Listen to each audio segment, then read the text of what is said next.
इसलिए ज्ञानियों का कहना है, धन पवित्र किए दान, दान भी सदपात्र को करो। मन पवित्र हरि भजन से त्रिविधि होत कल्याण। श्री गुरु महाराज जी के दरबार में उनके चरणों से जुड़ जाने के बाद एक भक्त अपने जीवन में तीनों तरह की जो पवित्रता है उसे प्राप्त कर लेता है। जब हम सभी का मन भी उस नाम की साधना में लग जाता है, श्री गुरु महाराज जी के द्वारा बताए हुए रास्ते पर जब हम लग जाते हैं, तो हमारे जीवन के दुख भी ये सेवा, सत्संग, दर्शन, नाम स्मरण से धीरे धीरे फिर हमें वो महसूस नहीं होते। आदरणीय उपस्थित प्रेमी सज्जनों, भक्तिमती प्यारी माता एवं बहनों, हम सभी लोग परम सौभाग्यशाली हैं कि आज इस पंजाब की धरती, गुरुओं की भूमि पठानकोट शहर में श्री गुरु महाराज जी का सत्संग, प्रवचन और दर्शन हम सभी इसका लाभ उठा रहे हैं। जब जब भगवान जीव के ऊपर कृपा करते हैं तो उसे सत्संग प्राप्त होता है, संतों का सानिध्य मिलता है। अभी काफ़ी देर से हम सभी लोग पूज्य श्री महात्मा जी के मार्मिक प्रवचनों को श्रवण कर रहे थे, तो सत्संग के माध्यम से धर्मशास्त्रों में जो वर्णित है उसमें से सार तत्वों को निकालकर, सार शब्दों को निकालकर भक्तों के समक्ष रखा जाता है, जिससे कि थोड़े समय में और भक्त ज़्यादा लाभ प्राप्त कर सके। पर ऐसा सत्संग रामायण के अनुसार मनुष्य को बड़े भाग्य से प्राप्त होता है। और रामायण में यह भी कहा गया कि बिना सत्संग की विवेक जागृत नहीं होता। तो जैसे अभी हम सभी पूज्य श्री महात्मा जी के मुखारविंद से जो मार्मिक प्रवचन सुन रहे थे, धर्म शास्त्रों में से ही लिए हुए वह प्रवचन है, और ऐसे शब्द हमें सुनने के लिए ना मिले तो हम जो कुछ भी कर रहे हैं उसी में संतुष्ट रहेंगे। हम पूजा कर लेते हैं, हम कोई हवन कर ले, यज्ञ कर ले, तीर्थ कर ले, हमें लगेगा कि हम भी धर्म का कार्य कर रहे हैं। और ऐसा आप सभी को ही नहीं, हमने नाम सुना होगा भारद्वाज ऋषि का, कि जो अपने आप में एक बहुत बड़े विद्वान थे। धर्म शास्त्रों का ज्ञान उनके पास था, लेकिन जब वो सार शब्द उन्हें याज्ञवल्क ऋषि जी ने सुनाए, तो तब उनके मन में उस ज्ञान को, उस भगवान को प्राप्त करने की जिज्ञासा पैदा हुई। और जब उन्हें वो जिज्ञासा पैदा हुई तो उन्होंने उस ज्ञान को जाना। उससे पहले जो उन्होंने धर्म शास्त्रों का अध्ययन किया हुआ था, वो एक बहुत बड़े विद्वान ही नहीं, वो एक वैज्ञानिक भी थे। तो जब संतों का समागम होता है, संतों की संगति मनुष्य को प्राप्त होती है, तो ये वाला विवेक जागृत होता है कि आखिर मनुष्य शरीर क्यों मिला हुआ है, इस जीवन की विशेषता क्या है, इसे प्राप्त करने के लिए देवता भी क्यों तरसते हैं। ये सारी सार बातें संत निकाल कर निचोड़ कर मनुष्य के समक्ष रखते हैं और तब उसके मन में उस भगवान को प्राप्त करने की इच्छा जागृत होती है। जैसे आप सभी लोग एक आम का वृक्ष देखते होंगे। जो आम का वृक्ष है उस पर पत्ते भी होते हैं, उस पर डालियां भी है, टहनियां भी है। आम का पत्ता आपको कहीं दिख जाए, आपके मन में कोई लालच पैदा नहीं होता। आम की टहनी आपको दिख जाए, आपके मुंह में कोई पानी नहीं आता। और वही आम का फल यदि आपके समक्ष पड़ा हुआ है, आप उसे एक बार देख लेते हैं तो आपके मन में इच्छा पैदा होती है कि मैं इसे उठाऊं और इसका स्वाद लूं। वो आम का पौधा है, आम का वृक्ष है, वो हरे भरे पत्तों से लदा हुआ है और उसके बाद लास्ट में जो फल आता है, उस फल को खाने की इच्छा सभी के मन में फिर पैदा होती है कि उसका रस लिया जाए। बस इतना ही है कि सत्संग भी सारे धर्म शास्त्रों में, गीता, रामायण या जो भी हमारे धर्म शास्त्र है, उन्हीं में से सार उस आम के फल के समान साधु संत निकालकर मनुष्य के समक्ष रखते हैं। और जब उन शब्दों को भारद्वाज ऋषि जी ने श्रवण किया तो उन्होंने एकांत में याज्ञवल्क्य ऋषि जी से पूछा और वह यही कहते हैं कि जिसके बारे में आप कह रहे हो, जिस राम की चर्चा आप कर रहे हो, जिस नाम की महिमा आप सुना रहे हो, उस नाम की जानकारी तो मुझे नहीं है। हमने सत्संग में सुना कि जैसे पानी तो समुद्र का ही है, अलग अलग बर्तनों में रख देने के बाद सभी में एक एक सूर्य दिखाई देने लग जाता है। ऐसे सार शब्द जब मनुष्य अपने जीवन में श्रवण करे या भारद्वाज ऋषि जी ने जब श्रवण करे तो एक तीव्र इच्छा उस ज्ञान के लिए पैदा हुई। आप सोचेंगे जी हमने तो ज्ञान लिया हुआ है, लेकिन आपने ज्ञान लेने के बाद भी उसका अनुभव करने की, ध्यान करने की एक ललक पैदा होती है कि हम भी उसका अनुभव करके देखें। और जब मनुष्य अनुभव करना चाहता है, ध्यान में बैठता है, तो यही तो मनुष्य जीवन का उद्देश्य है। और इसी नाम की साधना से, इसी सच्चे ज्ञान से समाज में यदि कोई भी चाहता है कि उसे सच्चा सुख मिले, सच्ची शांति मिले, तो इसी नाम के द्वारा मनुष्य को सच्चा सुख प्राप्त हो सकता है। मन की चंचलता के कारण ही हमारे जीवन में अनेक दुख है। नाम की साधना मन की एकाग्रता है। आपके अंतर जगत में जो भगवान का नाम चल रहा है, उस नाम के साथ, उस शब्द के साथ सुरती को जब मनुष्य जोड़ लेता है तो उसके दुख जीवन में आते हुए भी उसे कोई तकलीफ नहीं देते। इसलिए हम सुनते हैं कि जैसे चंद्रमा जो होता है, चंद्रमा, पूर्णमासी का चंद्रमा पूर्ण कला के साथ जब उदित होता है तो जो चकोर पक्षी होता है उसे एकटक देखना शुरू कर देता है। और जब वो एकटक देखना शुरू कर देता है तो आप सभी लोग जानते हैं कि जहाँ से चंद्रमा उदित हुआ धीरे धीरे ऊपर की तरफ जाता है और सुबह होते होते वो विपरीत दिशा में पहुँच जाता है।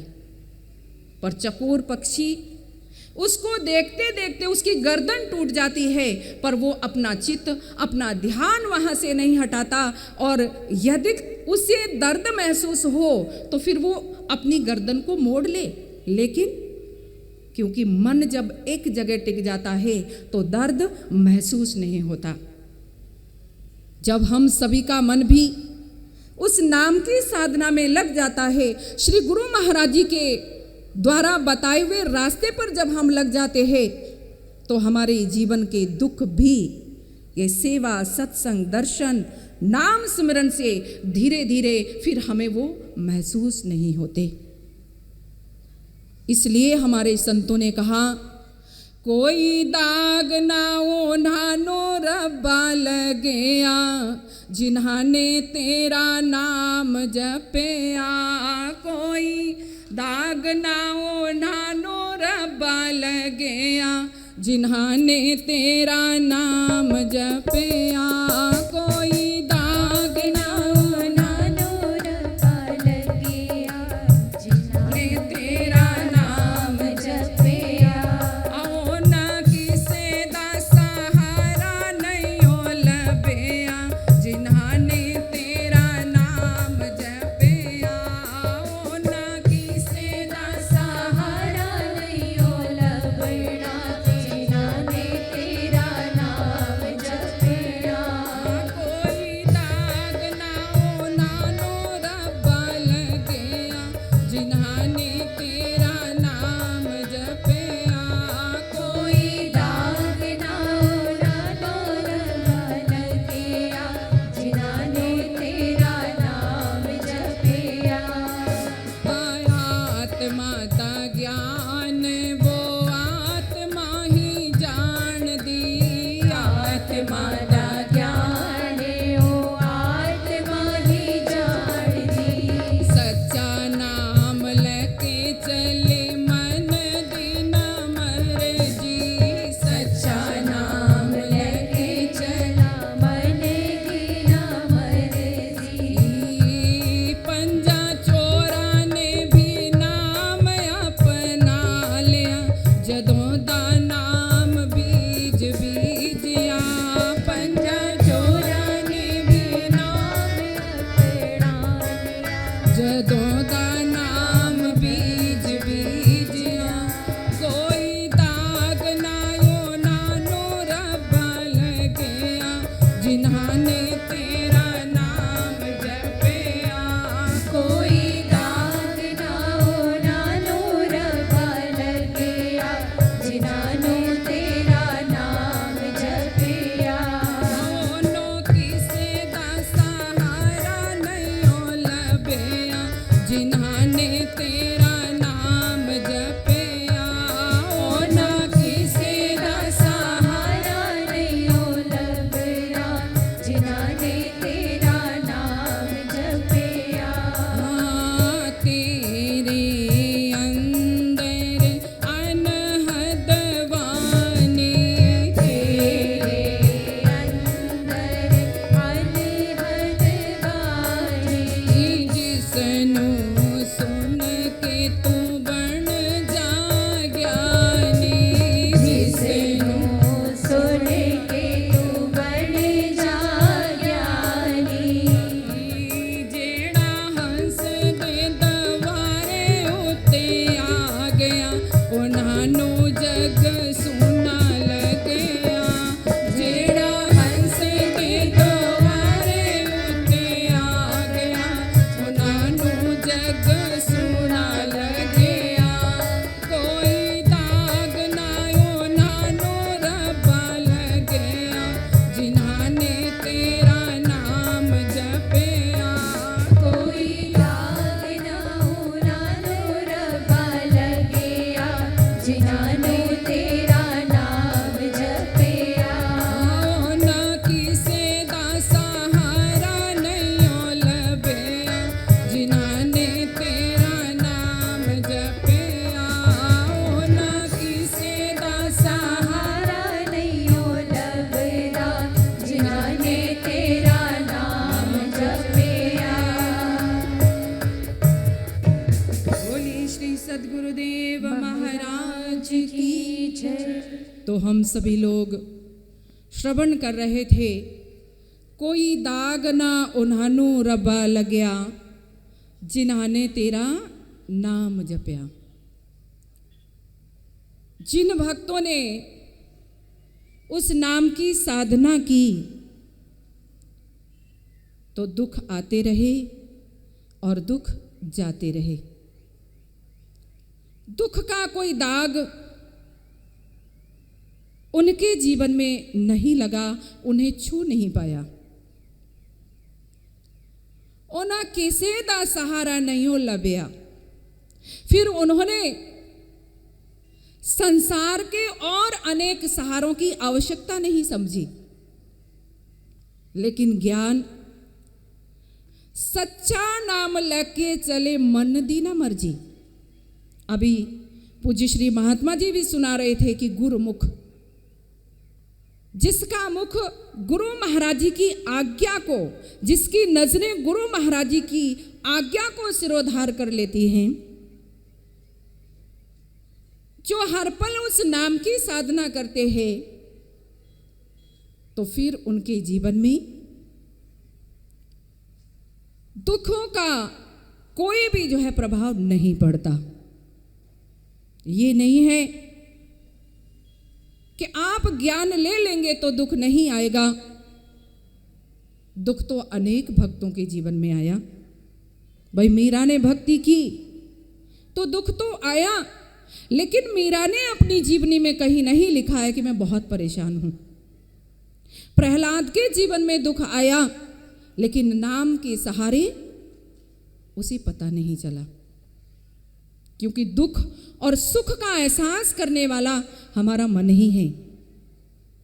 तो सदगुरु महाराज जी की कृपा से जब भक्तों को सच्चा दरबार और ये पावन नाम मिल जाता है, तो सुख और दुख नहीं, भक्त इससे ऊपर उठकर उस आनंद के सागर में परम आनंद को प्राप्त कर लेता है। और ऐसा मौका हम सभी को भी गुरु महाराज जी की कृपा से प्राप्त हुआ। तो हम सभी सुन रहे थे कि तेरे अंदर अनहद बानी, उसनु सुन के तू वन जा ज्ञानी, जेड़ा हंस दे दवारे उत्ते आ गया, ओना नू जग सोना लग्या। फिर दुनिया में तो भक्त रहता है, उस ज्ञान को लेकर जब नाम की साधना करता है तो उसे लगता है कि संसार में तो लोग खाक छान रहे हैं, यहां तो किसी को कुछ मिला ही नहीं। अपने साथ जाने वाली कमाई तो गुरु महाराज जी के आशीर्वाद से हमने प्राप्त की। तो इस गुरुओं की भूमि में 10 बादशाह की धरती पर बैठे हुए हैं, और ऐसे समय के सदगुरु का आशीर्वाद हमारे सर के ऊपर है। जब ऐसे महान पुरुषों की, समय के तत्वदर्शी की सेवा का अवसर प्राप्त होता है, तभी कहा जाता है कि उन्हीं की सेवा से तन पवित्र सेवा किए। क्योंकि गुरु महाराज हर पल उस ज्ञान के लिए, लोगों को ज्ञान बताने के लिए जगह जगह पर सद्भावना सम्मेलन कर रहे हैं। चाहते हैं कि सारे संसार में शांति हो, और जो शांति का बीड़ा लेकर इस समाज में चल रहे हैं, जब हम उनकी मदद करते हैं, उनके साथ चलते हैं, हम उनके मदद तो करके आ सकते हैं, उनकी आज्ञा में ही रहकर यदि हम सेवा करते हैं तो हमारा तन भी पवित्र होता है। तन पवित्र सेवा किए। और ऐसे ही महान पुरुषों की सेवा जब हम धन से करते हैं, क्योंकि इतना बड़ा सद्भावना सम्मेलन बिना किसी आर्थिक सहयोग के संभव नहीं है, तो धन तो सभी कमाते हैं और सभी खर्चते हैं। धन की 3 गति है, सभी को पता है, उत्तम, मध्यम और निम्न गति। उत्तम गति उस धन की है जो हमारे द्वारा कमाया गया और सत्संग, प्रचार, ज्ञान, परमार्थ में लगाया जाए, अच्छे कार्यों की ओर लगाया जाए। मध्यम गति हम सभी को पता है कि हम अपने परिवार का भरण पोषण करने में, अपनी आवश्यकताओं की पूर्ति करने में, या अपने रिश्तेदारों में, बहन बेटियों को दान पुण्य में लगा देते हैं। लेकिन जो तीसरी गति है, जिसे निम्न गति कहा जाता है, जब हमने साधु संतों की सेवा में, गुरु दरबार में, गुरु महाराज जी के बताए हुए रास्ते पर जब हमने अपना धन का हिस्सा नहीं लगाया 10वां, तो फिर हम बचा कर रखते हैं, परिवार में खर्च करते हैं, और इन दोनों में से बचा बचा कर कंजूसी करते जो रहा, फिर तीसरी गति जो है निम्न, और वो विनाश है। फिर वही मनुष्य को धन दुख देता है। तो ऐसे धन से जब हम संतों की सेवा, सदगुरु महाराज जी की सेवा करते हैं, गुरु दरबार में लगा देते हैं, तो हमें वो धन उत्तम फल देता है। नहीं तो फिर ये कोर्ट कचहरी, जज, वकील, डॉक्टर, चोर, कोई न कोई तो ले जाता है। ये तीसरी गति जो है विनाश है। इसलिए ज्ञानियों का कहना है, धन पवित्र किए दान, दान भी सदपात्र को करो। मन पवित्र हरि भजन से त्रिविधि होत कल्याण। मन हमारा किससे पवित्र होगा? जो गुरु महाराज जी ने नाम दिया है, उस नाम की साधना करने से। तो तन मन धन की पवित्रता श्री गुरु महाराज जी के दरबार में उनके चरणों से जुड़ जाने के बाद एक भक्त अपने जीवन में तीनों तरह की जो पवित्रता है उसे प्राप्त कर लेता है। और फिर हम अनेक प्रकार से अपने जीवन में संतुष्ट भी होते हैं, सुखी भी होते हैं और संपन्न भी होते हैं। क्योंकि आप जानते हो, जो कुछ भी कोई किसान भाई, यहाँ पंजाब में बहुत खेती की जाती है, तो किसान भाइयों ने जो कमाया और उसे कमाने के बाद अपने रोज भाई रोटी खाने में खर्च किया, जो खर्च लिया वो तो खत्म हो गया, वो बचा नहीं है आगे के लिए। लेकिन उसमें से आपने कुछ मोटा अनाज अच्छे वाला, अच्छे से अच्छा संभाल कर रखा, किसी तरह से उसमें घुन कीड़ा कुछ नहीं लगने दिया, तो अगली साल आने वाले वक्त में आपका भंडार उसी एक बोरी या जो भी आपने बचाया था उसी से भरने वाला है। जो खा लिया वो तो खत्म हो गया। तो हमने हमारे जीवन में जो दे दिया, जो दान कर लिया, वही हमारे काम आने वाला है। तो सदपात्र को जब हम दान करते हैं, दान ले जाकर, यदि हमारे पास हमने बचा हुआ अनाज है ले जाकर रोड पर फेंक दिया, तब कोई हमारे अनाज के भंडार नहीं भरने वाले हैं। आपको पता है कि उसे ले जाकर अच्छा खेत जो हो, अच्छी जमीन, उपजाऊ भूमि हो, उसमें ले जाकर आप बोते हैं, तब जाकर आपके भंडार भरते हैं। तो ऐसा तन मन धन को पवित्र करने का अवसर श्री गुरु महाराज जी की कृपा से हमें प्राप्त है। तो हम तन मन धन से सेवा कर अपने जीवन को धन्य और महान बनाएं।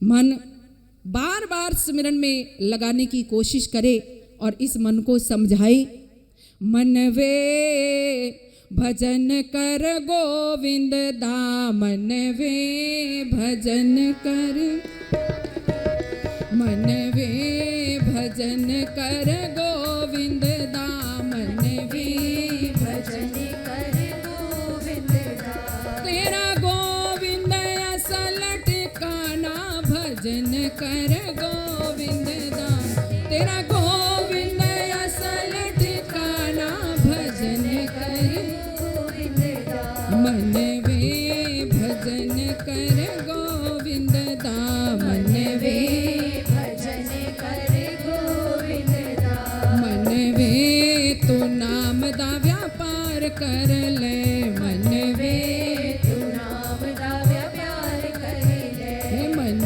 वे तू नाम दा व्यापार कर ले, मन वे तू नाम दा व्यापार कर ले, तेरे नाल दे लंघ गए व्यापारी की किस्मत संभारी, तू नाम दा व्यापार कर ले, तेरे नाल दे लंघ गए व्यापारी की किस्मत संभारी, तू नाम दा व्यापार कर ले, मन वे भजन कर गोविंद दाम, मन वे भजन कर गोविंद दाम, मन वे भजन कर गोविंद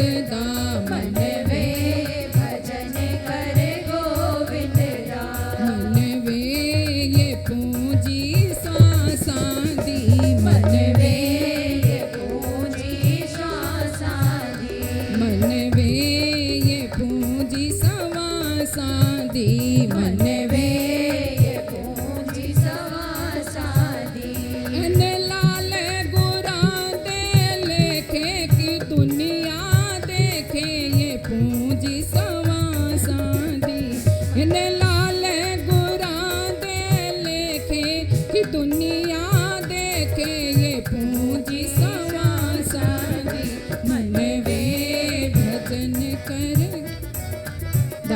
मन वे भजन करे गोविंद मन वे भजन कर गोविंद दा मन वे भजन करे गोविंद तेरा गोविंद असल ठिकाना भजन कर गोविंद दा तेरा गोविंद असल ठिकाना भजन करे गोविंद मन वे भजन कर गोविंद दा मन वे भजन करे गोविंद मन वे ये जात किसे पूछनी नहीं हो मन वे ये जात किसे पूछनी नहीं हो मन वे ये जात किसे पूछनी नहीं हो मन वे ये जात किसे पूछनी नहीं हो उथे होंदे कर्मा दे नवेड़े की जात किसे पूछनी नहीं हो उथे होंदे कर्मा दे नवेड़े की जात किसे पूछनी नहीं हो मन वे भजन कर गोविंद मन वे भजन कर गोविंद तेरा गोविंद असल ठिकाना भजन कर गोविंद दा तेरा गोविंद असल ठिकाना भजन करे गोविंद मन वे भजन कर गोविंद दा मन वे भजन कर गोविंद दा मन वे भजन कर गोविंद दा मन वे भजन कर गोविंद दा बोले सच्चिदानंद भगवान की। तो हम सभी लोग भजन का भावार्थ भी समझ गए होंगे। उस नाम सुमिरन में अपने मन को ज़्यादा से ज़्यादा लगे। तो मैं अधिक ना कहते हुए अपने विचारों को यहीं विश्राम दूंगी।